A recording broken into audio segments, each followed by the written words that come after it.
Coucou les montagnards, c'est Ludo du Technicien du Sport à Josier Ubaye Outdoor à Barcelonnette. Alors aujourd'hui, petite vidéo courte sur l'utilisation de la softshell. Qu'est-ce qu'une softshell? Je ne vais pas parler de celle-là en spécifiquement, je vais parler vraiment des softshells en général et comment on les utilise.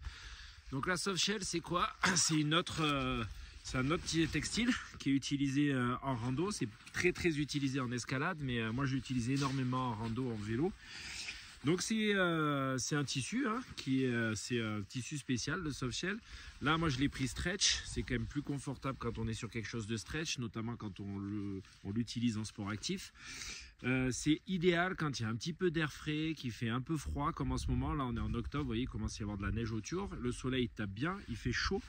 Mais par contre, le fond de l'air reste frais et on n'a pas besoin de mettre des grosses doudounes, ce genre de choses, c'est pas la peine. Juste ça vient vous couper de l'air qui est froid et du coup vous êtes bien. Donc vous pouvez marcher avec, vous pouvez grimper avec, vous pouvez faire du ski de fond avec, vous pouvez faire du vélo avec.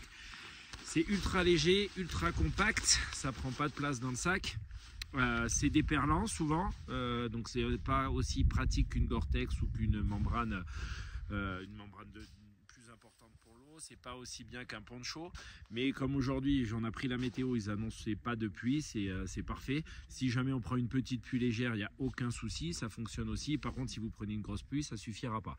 Mais pour les jours comme ça où ils annoncent rien, vous mettez ça en fond de sac, un petit peu d'air frais, hop, on le met et ça suffit. Je rajoute rien. Là j'ai mon petit t-shirt Huin première couche sur lequel on a déjà fait une vidéo, plutôt en été. Là c'est les conditions idéales pour utiliser ça.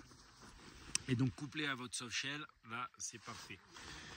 Alors elle peut être vendue avec ou sans capuche. Là je l'ai prise avec capuche. Elle peut être doublée d'un gratté polaire. Donc un gratté polaire, c'est ce que vous allez retrouver ça ici sur ma polaire. Là c'est plutôt du nid d'abeille maintenant aujourd'hui. C'est mieux de les prendre stretch, ça n'existe pas qu'en stretch. Il y a pas mal de poches pour y mettre un peu tout ce que vous voulez. Moi j'aime bien la capuche. En montagne c'est plutôt bien, surtout que ça on peut l'utiliser vraiment sans rien dessous. Donc la capuche, ça permet de protéger aussi le haut, les oreilles et de garder la chaleur de notre corps. Voilà, si j'arrive à l'attacher, c'est mieux. Donc la softshell, c'est vraiment un outil complémentaire. C'est ni une polaire, c'est ni une veste de protection de pluie type Gore-Tex. C'est vraiment une autre veste.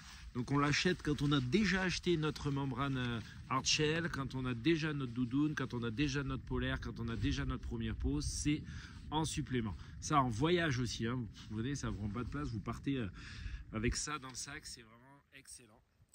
Donc voilà, la softshell à utiliser sans modération, partout, en montagne, en vélo, en ski de rando, en ski de fond et en voyage pour ceux qui ne font pas trop d'outdoor. Allez, je vous fais un petit tour du propriétaire.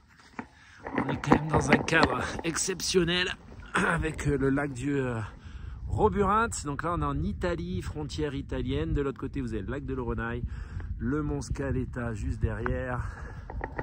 Et là, on va finir, avec la tête de Moïse juste ici. Allez, à bientôt les montagnards. Je vous souhaite une bonne continuation.